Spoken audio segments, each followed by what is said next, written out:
के नाम बनाओ, अपने फूफा के नाम बनाओ, अपने ताए के नाम बनाओ, जिसके नाम बनाना मस्जिद बनाओ। तुम्हें नाम नहीं मिल रहा था? तुम लोग मस्जिदें बनाते हो या मरकज बनाते हो, कब्रिस्तान बनाते हो ना। जो नाम तुम्हारे परिवार में और तुम्हारे घर के अंदर है वो उसका नाम रख लो। जरूरी है बाबर का नाम लेके तुम क्या याद दिलाना चाहते हो और 6 दिसंबर की डेट क्यों दिखाना चाहते हो? वही ममता दीदी को देखना पड़ेगा।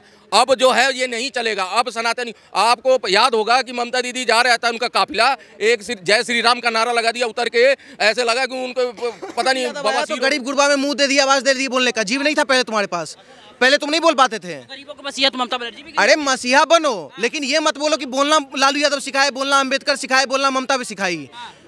पैदा किया माँ बाप और गा रहे गुण ममता बनर्जी का। अरे माँ बाप का गुण गा लो ना। तो ये लोग गुण किसका गाएंगे? अल्लाह का नहीं। लोकतंत्र जिंदा है, संविधान जिंदा है, लोगों की आस जिंदा है। तभी आपने देखा होगा जब मुर्शिदाबाद हुआ, पुलिस से उनकी हिम्मत हार गई थी, क्योंकि पुलिस राज्य के अधीन थी, लेकिन आर्मी जो थी वो राज्य के अधीन नहीं थी। जब आर्मी पहुंची वहां पर तो वहीं के लोगों ने फूलों की वर्षा करी। लोगों ने बयान दिया कि अब हमें लगता है कि हमारी बच्चियों की आबरू बच जाएगी, अब हमारा जीवन बच जाएगा। उनकी आंखों में आंसू थे। तो सोचिए, जिनकी उम्मीद आजाद भारत, 79 ईयर्स हो गए, हम स्वतंत्रता दिवस मनाते हैं लाल किले के ऊपर और कहते हैं सारे जहां से अच्छा हिंदुस्तान हमारा, हम बुलबुले हैं इसकी, ये गुलिस्तान हमारा। उस गुलिस्तान को क्या बना दिया ममता बनर्जी की सरकार ने। ये उन बच्चियों के आंसू बयां कर रहे थे। कह रहे मोदी टीपी पढ़ते हैं, हम देखिए उनके लिए हिंदी बोलना सीखे, वो बंगला तो समझ नहीं पाए। अरे कौन का बंगला नहीं सीखे? बंगला में क्या हो जाएगा? भारतीय संस्कृति, भारतीय भाषाओं का पूरा देश सम्मान करता है। लेकिन अगर आज तुम भाषा के नाम पे लोगों को बलगला रहे हो और कोई आता है जाति के नाम पे बलगलाता है, तो याद रखना, जो तुम आग बो रहे हो उस आग में हाथ तुम्हारा भी जलाया जाएगा। भगवान ना करे आज तुम जब बांग्ला बोलने पे मार रहे हो, मराठी बोलने पे मार रहे हो, तमिल बोलने पे मार रहे हो, जब यही लोग किसी ना किसी कारण में चाहे घूमने जाएं, चाहे कारोबार के चक्कर में जाएं, जब किसी राज्य में जाएंगे उस राज्य के लोग भी तुम्हारी तरह बुद्धिहीन हुए, तो वो भी जात के नाम पे और भाषा के नाम पे मारेंगे। वो भी कहेंगे भैया बता भोजपुरी आता है नहीं आता है, बता पंजाबी आता है नहीं आता, बता वो आता है, तमिल आता है नहीं आता, बता कन्नड़ आता है नहीं आता, बता दूसरी भाषाएं तेरे को आती है नहीं आता। तो क्या क्या पे लड़ाई होगी भारत के अंदर? एक तरफ हमें लड़ना विदेशी ताकतों से और इन नेताओं ने भारत को भारत में ही झंझोर के रख दिया। आपस में ही लड़ते रहो, फूट डालो, शासन करो। जो बीज अंग्रेज बो गए थे आज तक हमारे को उससे निकलने दिया ही नहीं जा रहा। अगर कोई नेता आता है, कार्यवाही करता है, कदम आगे बढ़ाता है नरेंद्र मोदी जैसा, तो बोल दिया जाता है ये संविधान बदल देगा, ये लोकतंत्र की हत्या कर देगा। आज जाकर के पूछो इनसे, महाराष्ट्र के मालेगांव के अंदर 3.5 साल की बच्ची सुरक्षित नहीं है। पंजाब के जलंधर के अंदर 13 साल की बच्ची सुरक्षित नहीं है। दिल्ली के अंदर 6 साल की बच्ची सुरक्षित नहीं है, जो अभी हाल ही की न्यूज़ है, 2 दिन पुरानी। नोच के दरिंदे खा गए। मैं कहता हूं अगर संशोधन करके एक ऐसा एक्ट ला करके पारित करके ऐसे दरिंदों को ऑन सपोर्ट गोली मारने का अगर प्रावधान संविधान में आ जाता है, तो मैं कहता हूं बाबा साहब भीमराव अंबेडकर का संविधान 1000 बार बदलना जाना चाहिए। कि बंगाल में महिला सुरक्षित नहीं है। कहाँ है? संदेश खाली कितनों ने नोच के खाया, महीनों तक नोच के खाया। एक अभी मेडिकल कॉलेज तो एक उदाहरण है, ऐसी ना जाने कितनी बहनों को इन्होंने नोच के खाया। आप क्या बात कर रहे हैं? एक महिला की पीड़ा समझ सकता है वो इंसान जो एक बेटी का बाप होगा। ये याद रखना, अपनी बेटी के लिए बाप जान दे देगा, लेकिन दूसरों की बेटी का दर्द नजर नहीं आता। ये कलयुग है। ये कलयुग। संघर्ष करने वाली ममता होती तो मुझे लगता है उसकी गर्दन लटकी होती, जिसने बच्चियों के बलात्कार करे थे। अगर ममता बनर्जी के अंदर इंसानियत होती है, जिसने 6 साल की बच्ची का बलात्कार किया, जिसने मेडिकल कॉलेज के अंदर बिटिया का दुष्कर्म किया, उनकी गर्दनें काट के लटका दी गई होती। मुगल एक चीज में तो अच्छे थे कि जो दरिंदे होते थे उनको काट के और पताड़ना ऐसी देते थे कि कई पीढ़ियां याद रखती थी। आज सऊदी में चले जाओ, इस्लाम के कई कानून ऐसे हैं, चोरी करोगे हाथ काट देंगे, बलात्कार करोगे लटका के। बंगाल में क्या फर्क डाल रहा था? यही रोहिंग्या और बांग्लादेशी कितने % का फर्क आ रहा था वोटिंग में? पिछली बार 5% का, 40 और 45, और CPM 5% लेके जाती थी। तो जो फर्क ये रोहिंग्या और बांग्लादेशी डाल रहे हैं वही भर भर के भाग रहे हैं, तो उनके सीने पे सांप नहीं लौटेगा। आप सोचो, जो पाए ये बने हुए थे उनके कुर्सी के चौथे पाए, जिसकी वजह से वो कुर्सी टिकी हुई है और 15 साल से वो बैठी हुई हैं, और CPM को, लेफ्ट को हरा के आई है वामपंथियों को। और वामपंथियों की सत्ता 32-35 साल चली है, और उसको रोहिंग्या के खिलाफ आवाज़ उठा के ममता बनर्जी राजनीति में आई थी। लेकिन उन्हें ये समझ आ गया कि मैं दोगले हिंदू मेरे को नहीं बचा पाएंगे, 5 साल से ज़्यादा सत्ता नहीं दे पाएंगे। जब उन्होंने उनका दामन पकड़ा, आज जो है वही रोहिंग्या और बांग्लादेशी उनका जो है चौथा पाया बने हुए हैं। उन्हें पता है चौथा पाया जो है मोदी जी ने खिसकाने का प्लान कर दिया है। जो बीजेपी सरकार है, जो यहाँ के सनातनी हैं, वो पाया तोड़ के फेंकना चाहते हैं बांग्लादेश में, और वो वही पाए हैं जो भर भर के भाग रहे हैं। वो कह रहे हैं कि दीदी को मैं, ऐसा है, एक वोट देने के लिए 5 लाख और 3 से 5 साल का मैं जेल नहीं सह सकता, इसलिए वो भर भर के भाग रहे हैं। और इनको रात दिन नींद नहीं आ रही है। इन्हें ये लग रहा है कि अब की बार जो सत्ता की लड़ाई है वो इतना टफ है, एक लोहे के चने चबाने जैसा है। इसलिए ममता दीदी बहुत परेशान है, और बिहार को उन्होंने देखा है अपनी आंखों से। SIR का जो प्रभाव, जो बांग्लादेशी और रोहिंग्या वहाँ से हटे हैं, और देख लो लालू का परिवार इस समय पूरा बिखर के आपस में खंडन हो रहा है, और आपस में उनके में ही फूट पड़ी हुई है। यही वजह है क्या कि SIR का विरोध कर रही हूँ? अरे विरोध SIR का करेंगी नहीं तो फिर सरकार अब तो नहीं बनने वाली, क्योंकि सनातनियों के मन में भी ये भावना बैठ गई है कि अगर मैंने अपना पर्व मनाना हो, रामनवमी की, अगर दुर्गा माता का वो विसर्जन करना हो, सरस्वती पूजा करना हो, कोई भी पूजा करना है, तो कोर्ट से हमें लेके आदेश आना पड़ता है। ये सरकार मेरे लिए नहीं है। अब सनातनी जो कुड़ रहा है अंदर से, वो समझ रहा है कि यहाँ पे बिटिया का बलात्कार होता है, और यही TMC के गुंडे हॉस्पिटल में अराजकता फैलाते हैं और वहाँ दहशत फैलाते हैं, और उसके बाद पुलिस आती है, और पुलिस पे भरोसा नहीं है वहाँ के ममता दीदी के, तो मिलिट्री लगाना पड़ रहा है। संदेश खाली में क्या हुआ, ED और CBI का सर फोड़ दिया गया। आज सोच लो, वहाँ का एक मुस्लिम नेता इतना चढ़ बढ़ के इतना उसको सह दिया कि बाबरी मस्जिद बनाने की घोषणा करता, वो भी 6 दिसंबर को। यानी बाबरी कौन था?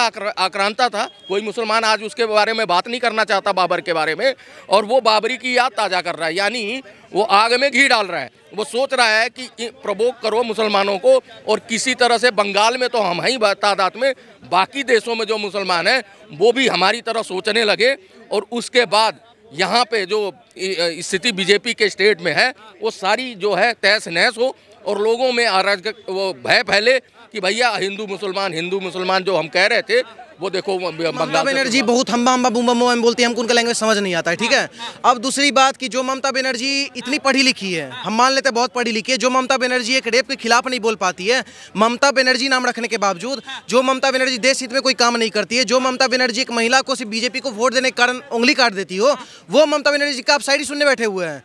तो पत्रकार महोदय, इस देश का जनजीया बर्दाश्त नहीं करने वाला। आप लोग ममता बनर्जी का हम्बा हम्बा बूम सुनिए, हम लोग नहीं सुनते उनका बात। टीपी पढ़ते हैं हिंदी में, हम टीपी नहीं पढ़ते हिंदी, उनके लिए बोल रहे हैं, बांग्ला उनको तो आता नहीं है। देखिए, पहली बात तो सुनिए, आप बंगाली बोलिए, कोई दिक्कत नहीं, आप कंट्रोवर्सी मत बनाइए। ठीक है, बंगाली खूब बोलिए, दबा के बोलिए, लेकिन ये हम्बा हम्बा बूम करिए। ठीक है, क्योंकि अभी TMC का एक नेता है, वो नेता क्या बयान दिया सुने आप?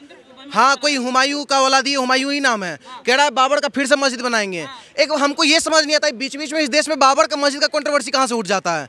अरे भाई, तुमको बनाना है अल्लाह का मस्जिद बनाओ ना, क्यों नहीं बनाते हो अल्लाह का मस्जिद? बनाओ दबा के, कौन मना कर रहा है? कोई सनातनी रोका है?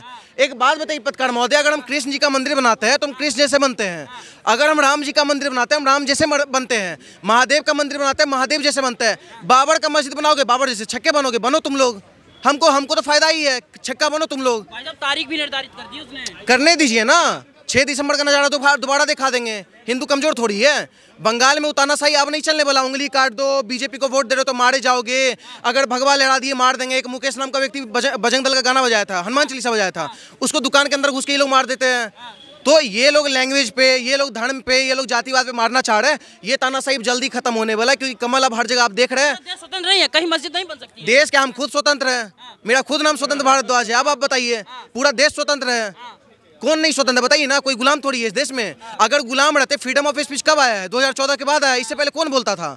जो ये लोग कहते हैं कि अंबेडकर मेरे मुंह में बांस डाल के आजादी दे दी बोलने का। मैं चाहता हूं कि ये कानून भारत में आने चाहिए।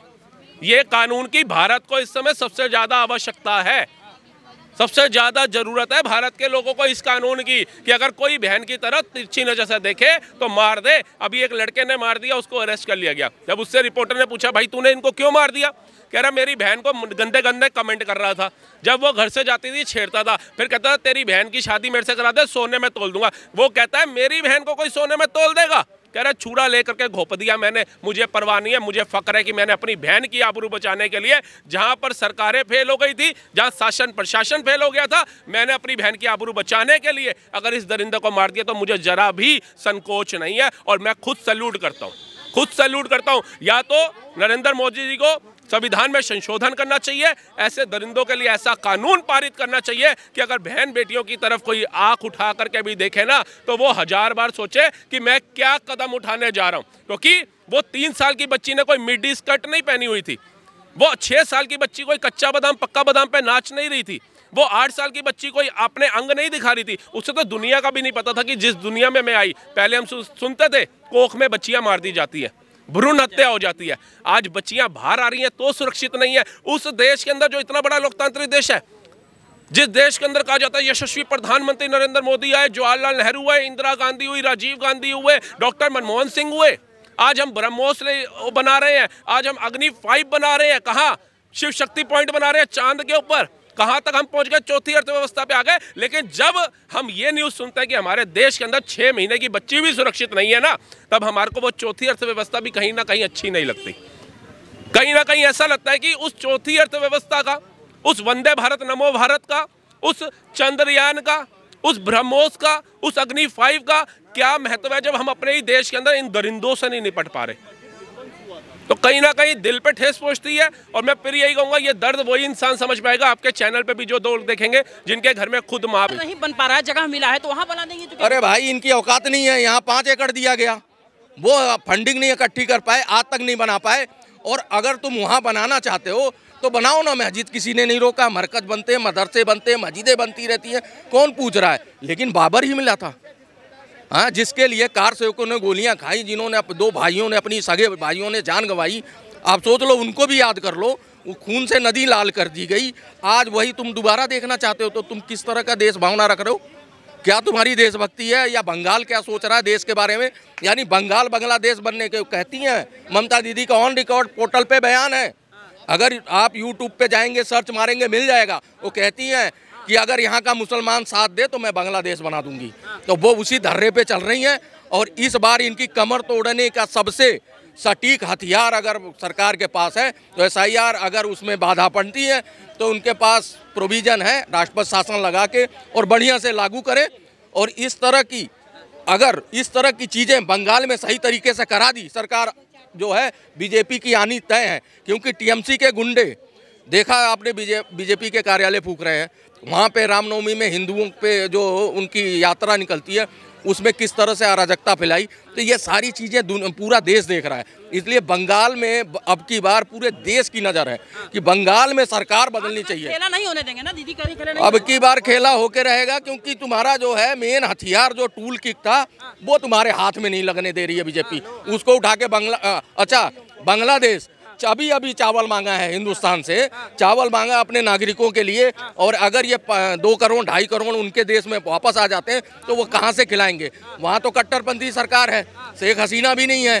जो सरकार मेजोरिटी में थी वो तो उखाड़ के वहाँ कट्टरपंथियों ने फेंक दी।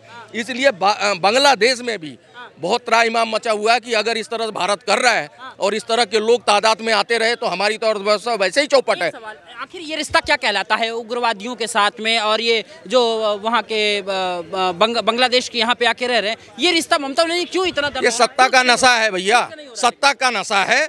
जो कोई भी नेता, चाहे विपक्ष का हो चाहे पक्ष का हो, जब एक बार वो स्वाद चख लेता है तो जो विपक्ष का नेता है उसे तो लगता है कि जिस धर्रे से हम आए हैं, जिस तरीके से आए हैं, हम उसी रणनीति पे काम करें। और पक्ष को लगता है कि हम सनातनियों के लिए आए हैं, कर्मठ सेवक बन के आए हैं, तो वो सेवा भाव से वहाँ जाता है। तो अब जो उनको ममता दीदी को जो उनका विनाश सोच थी, अब जो है यहाँ के सनातनियों ने पलटने का मन बना लिया है। और अगर बांग्लादेशी पूरे तरीके से बंगाल से साफ हो जाते हैं तो वो सुभाष चंद्र की भूमि है, समझ रहे हो, वो बड़े बड़े वीरों की भूमि है, वो पाटा की भूमि है, जिस पाटा ने अकेले हथियार उठाया था हिंदुओं की सुरक्षा के। तो गरीब गुरबा में मुंह दे दिया, आवाज दे दी, बोलने का जीव नहीं था पहले तुम्हारे पास, पहले तुम नहीं बोल पाते थे। गरीबों को मसीहा तो ममता बनर्जी भी। अरे मसीहा बनो, लेकिन ये मत बोलो कि बोलना लालू यादव सिखाए, बोलना अंबेडकर सिखाए, बोलना ममता भी सिखाई। पैदा किया माँ बाप और गा रहे गुण ममता बनर्जी का। अरे माँ बाप का गुण गा लो ना, तो ये लोग गुण किसका गाएंगे? अल्लाह का नहीं, मुल्ला का।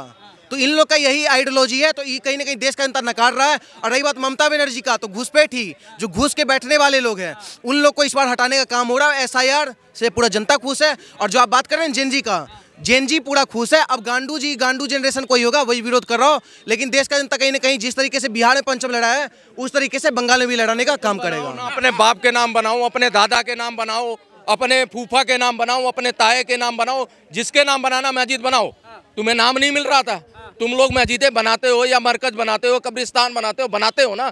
जो नाम तुम्हारे परिवार में और तुम्हारे घर के अंदर है वो उसका नाम रख लो। जरूरी है बाबर का नाम लेके तुम क्या याद दिलाना चाहते हो और 6 दिसंबर की डेट क्यों दिखाना चाहते हो? वही ममता दीदी को देखना पड़ेगा। अब जो है ये नहीं चलेगा। अब सनातनी, आपको याद होगा कि ममता दीदी जा रहा था, उनका काफिला एक जय श्री राम का नारा लगा दिया, उतर के ऐसे लगा कि उनको पता नहीं बवासीर हो गई कि उतर के उनको चिल्लाना पड़ा और उसको भागना पड़ा। जिस कार्यकर्ताओं को ये बोल रही थी वो सारे राम भक्त तो थे, तो राम भक्त के बारे में अगर इस तरह की सुनते हैं। ये जो हुमायूं को जो कोई आया है ना, जो हुमायूं कह रहा है कि हम बाबरी मस्जिद का नींव रखने जा रहे हैं बंगाल में दिस डेट, तो उसको एक शायरी के माध्यम से चेतावनी देना चाहते हैं कि तड़कस में जितने बाकी है तीर सभी छोड़ देंगे, उठेगी जो राम की तरफ आँख खाड़ू आँख फोड़ देंगे। हमने ही बाबर की छाती पे झंडा गाड़ा है। भगवा संस्कृति रहने का दी इन्होंने। भारतीय संस्कृति पे अगर कालक पोतने का काम किया गया है तो वो वेस्ट बंगाल के अंदर किया गया है। इतना बड़ा उदाहरण आपको दे दिया कि एक छात्रा जो अपने परिवार से दूर पढ़ने गई थी, देश का नाम रोशन करने गई थी, देश की सेवा करने के लिए एक डॉक्टर बनने गई थी, उसके साथ क्या दुष्कर्म किया जाता है। और 1-2 इंसान नहीं होते, सैकड़ों इंसान उस बेटी के ऊपर चढ़ते हैं। और मैं कहता हूं कि एक महिला होकर के जो एक बेटी का दर्द नहीं समझ सकती, एक महिला का दर्द नहीं समझ सकती ना, वो फिर महिला नहीं है, वो पूतना है। पूतना है जो श्री कृष्ण को उठा के तो ले गई थी, लेकिन बाद में उसका हाल क्या हुआ था वो पूरे आज हमारे शास्त्रों और वेदों में पूरी दुनिया जानती है। तो ऐसे लोगों का मैं चाहता हूं 2026 के अंदर वहां के लोग जागे, जैसे दिल्ली के जागे, हरियाणा के जागे, उत्तर प्रदेश के जागे, देवभूमि उत्तराखंड के जागे, गुजरात के जागे, उड़ीसा त्रिपुरा के जागे, नागालैंड तक के जागे, आप ये देख लो महाराष्ट्र के जागे। ना जाने ऐसे कितने राज्य हैं जहाँ के लोग जागे और आज एक ऐसी सरकार लेकर के आए कि वहाँ से किसी को पलायन नहीं करना पड़ रहा। वहाँ पे कोई बाबरी मस्जिद बनाने का नाम तक नहीं ले रहा, लेकिन वही राज्य जहाँ की चीफ मिनिस्टर एक महिला है, वहाँ महिला ही सुरक्षित नहीं है।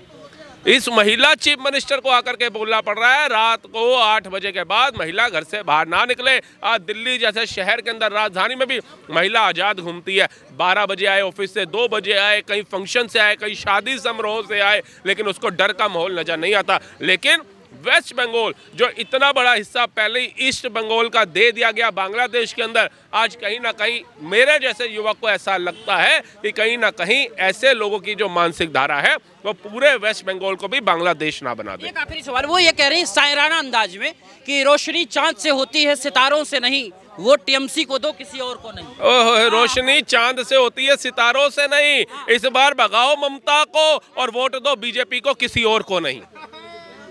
जो काम करे। सन 2000 के अंदर भूकंप आया था गुजरात के अंदर। आज गुजरात देख लो कितना कहाँ पहुंच गया। आज गुजरात की स्थिति कहाँ पहुंच गई है। आज जा करके चाहे राहुल गांधी हो, चाहे रॉबर्ट वाड्रा हो, चाहे प्रियंका गांधी हो, चाहे सोनिया गांधी हो, केजरीवाल हो, तेजस्वी हो, लालू हो, अखिलेश हो, डिम्पल यादव हो, सबके सब क्या कहते हैं, गुजरात देखो गुजरातियों ने क्या बना दिया। गुजरात गुजरातियों ने नहीं, लेकिन एक मुख्यमंत्री नरेंद्र मोदी जो 15 साल वहां सत्ता में रहे उन्होंने बना दिया। 15 साल ये भी रह चुकी हैं। इसने तो बिल्कुल खत्म कर दिया। कितनी इंडस्ट्रियां लगा दी, कितने मेडिकल कॉलेज खोल दिए, कितनी इसने वंदे भारत नमो भारत वहां पे पहुंचा दी, कितनी सेना और पुलिस सुरक्षित है, कितने इसके वहां के नागरिक सुरक्षित है। मुझे बताइए एसआईआर पे समस्या क्या है, इनको ये समझाइए। वोट भाग जाएगा तो कुर्सी के पाए टूट जाएंगे ना। अब आप एक बताइए, इसने एक ऐसा हाल किया, अपनी ममता बनर्जी ने अपनी रैली के अंदर पोस्टर देकर के रैली निकाली, बीच में मोदी जी का एक पोस्टर गिरा दिया, लेकिन वहां की वो वीडियो आप देख रहे हैं जो आज वायरल भी हो रही है, उसमें लोग जो हैं पोस्टर तो टीएमसी की ममता का पकड़ा है, लेकिन मोदी के पोस्टर पे पैर नहीं रख रहे, बचते हुए जा रहे हैं, क्योंकि अंदर से उनको पता है कि डर के मारे हमने ये पोस्टर तो उठा लिया, बचाएगा हमें यही इंसान आकर के, न्याय यही दिलाएगा, हमारी बहन बेटियों की आबरू भी यही बचाएगा। उनको अंदर ही अंदर कहीं ना कहीं ये पता है। और ये एसआईआर जो हो रहा है उसके समर्थन में आज पश्चिम बंगाल के लोग भी खड़े हैं अंदर से। हमने डर का भेद है, क्योंकि जो ममता के खिलाफ आवाज खोलता है वो उसका खेल ही खत्म कर देती है। लेकिन कहीं ना कहीं